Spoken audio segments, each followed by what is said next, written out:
करेले की ये रेसिपी ना इस वेदर के हिसाब से एकदम बेस्ट है, क्योंकि आजकल गर्मी में ना किचन में ज़्यादा देर खड़े होने को मन नहीं करता है और ये झटपट बन के तैयार हो जाती है। एंड डोंट वरी, घर में कोई नाराज़ नहीं होगा क्योंकि बहुत टेस्टी और क्रिस्पी बन के तैयार होता है ये, और हेल्दी भी होंगे क्योंकि हम इसे कोई फ्राई नहीं करने वाले और ना ही इसे धूप में रख करके इसके आधे न्यूट्रिएंट्स निकालेंगे।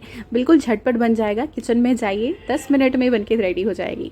तो करना क्या है, सबसे पहले हमने इसको इस तरह से स्लाइसेस में कट कर लेना है। जितने आपके पतले चिप्स बनेंगे ना ये, उतने ही क्रिस्पी बन के तैयार होगी और उतनी जल्दी बनेगी। अगर आप मोटा रखोगे तो ये सॉफ्टनेस में आ जाएगी, और अगर आप इसको क्रिस्पी रखना चाहते हो तो उतना पतला कट कीजिएगा।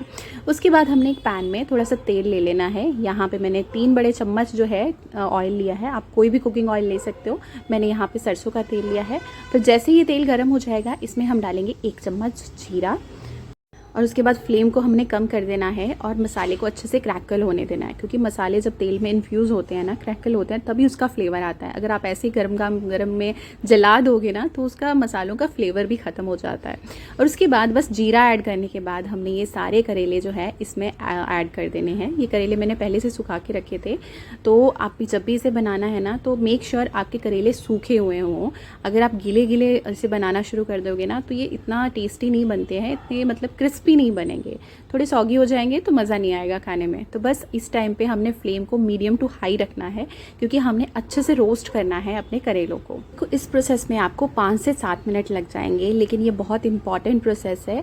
आपको लो नहीं रखना है फ्लेम को, मीडियम टू हाई रखोगे। जितना आप इस यहाँ स्टेज पे इसको क्रिस्पी कर लोगे ना, उतने ही आपका रिजल्ट अच्छा आएगा। बस 5-7 मिनट लगेंगे, ज़्यादा टाइम नहीं लगेगा। बाकी क्वांटिटी पे डिपेंड करता है कितने ज़्यादा आप करेले ले लो। मैंने यहाँ पे आधा किलो करेले लिए थे, तो मेरे 10 मिनट में ये बनके तैयार हो गए थे।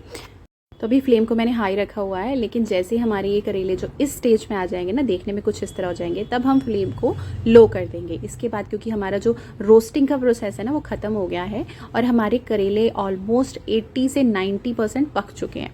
तो बस आप देख सकते हो इनकी कुछ शक्ल इस तरह से हो जाएगी, तो समझ लीजिए कि हमारे करेले जो रेडी हैं। देखो ये वाला थोड़ा सा हरा है और ये वाले थोड़े पक चुके हैं। तो जो ये ब्लैक वाला ना, इसी तरह से हमने सारा करना है। तो बस थोड़ी सी 2-4 मिनट हम और पकाएंगे, तो उसके बाद हम इसमें मसाले ऐड करेंगे। और बस अब इसके बाद हमने ना लंबा लंबा यहाँ पे स्लाइसेस जो है अनियन ऐड करना है, यानी लंबा लंबा काट के प्याज ऐड करना है। मेक श्योर लंबा ही कट करना। अगर आप छोटा छोटा बिल्कुल बारीक काटोगे ना, तब उसका फ्लेवर अलग चला जाता है। तो चीज़ों की, सब्जियों की कटिंग जो है ना, वो भी फ्लेवर पे बहुत इफेक्ट करती है। तो यहाँ पे हमें स्लाइस्ड अनियन जो है वो ऐड करना है। बस सिंपल से बेसिक मसाले जाएंगे इसमें। थोड़ा सा नमक ऐड करेंगे, नमक आप अपने टेस्ट के अकॉर्डिंग ऐड कर सकते हो। मैंने यहाँ पे 2 छोटे चम्मच ऐड किए हैं नमक के। उसके बाद हम इसमें ऐड करेंगे 1 चम्मच हल्दी powder for the good colour. उसके बाद हम इसमें ऐड करें धनिया पाउडर, जो मैंने 3 चम्मच इसमें ऐड किए हैं। छोटे चम्मच है ये थोड़ी सी क्वांटिटी ज़्यादा जाएगी धनिया की, क्योंकि बहुत अच्छा लगता है इस। तो मसाले ऐड करने के बाद हम फ्लेम को फिर से मीडियम पे ले आएंगे, क्योंकि जब हम मसाले ऐड कर रहे थे ना तो हम सब्जी को हिला नहीं रहे थे, तो जल सकती है। इसलिए हमने मीडियम, हमेशा लो फ्लेम पे ही मसाले ऐड करने हैं। उससे फ्लेवरिंग भी अच्छी आती है और साथ ही साथ हमारी सब्जी जलती भी नहीं है। उसके बाद अच्छे से इसे मिक्स कर लेना है, ताकि मसाले इसमें अच्छे से ऐड हो जाए। और ये जो कच्चा कच्चा प्याज रहता है ना इसमें, ये बहुत अच्छा लगता है। इसे हमने कच्चा ही रखना है, बहुत ज़्यादा नहीं पकाना है। ऑलमोस्ट 50% तो पक ही जाता है, लेकिन बहुत ज़्यादा हमने इसे, देखो सेम रेसिपी आप फ्राई करके भी ऐड कर सकते हो। आप अपने करेलों की जो चिप्स हैं उसे फ्राई कर सकते हो और उसमें उसके बाद इसे सेम इसी तरह से बनाओ, तो तब भी इसका फ्लेवर तो और भी ज़्यादा अच्छा आ जाता है। लेकिन वो इतना हेल्दी नहीं रहता है, क्योंकि सारे न्यूट्रिएंट्स तो हैं ऑलमोस्ट चले जाते हैं उसके। तो इस तरह से बनाओगे तो ना फ्राई करने की ज़रूरत है और टेस्ट भी बहुत अच्छा आता है। उसके बाद अब इसमें टेस्ट के अकॉर्डिंग हम स्लाइस में कटी हुई यहाँ पे मिर्ची ऐड कर देंगे। आप मिर्च अपने टेस्ट के अकॉर्डिंग ऐड कर सकते हो, लेकिन वो भी लास्ट में ऐड करना, क्योंकि हल्की हल्की हरी हरी कच्ची जो इसमें हरी मिर्च आती है ना, बहुत ही क्रिस्पी और बहुत ही टेस्टी सा फ्लेवर देती है इसमें, एकदम स्पाइसी सा। तो आप कम ज़्यादा अपने टेस्ट के अकॉर्डिंग ऐड कर सकते हो। अच्छे से मिक्स करते रहेंगे। और तो बस हमारी सब्जी बन चुकी है। अब इसमें हम ऐड करेंगे लेमन। आप लेमन भी ऐड कर सकते हो, या फिर आप इसमें ना जो इमली की प्योरी होती है वो भी ऐड कर सकते हो अपने टेस्ट के अकॉर्डिंग। ये जो खट्टापन है ना, इसकी रेसिपी को नेक्स्ट लेवल तक ले जाता है।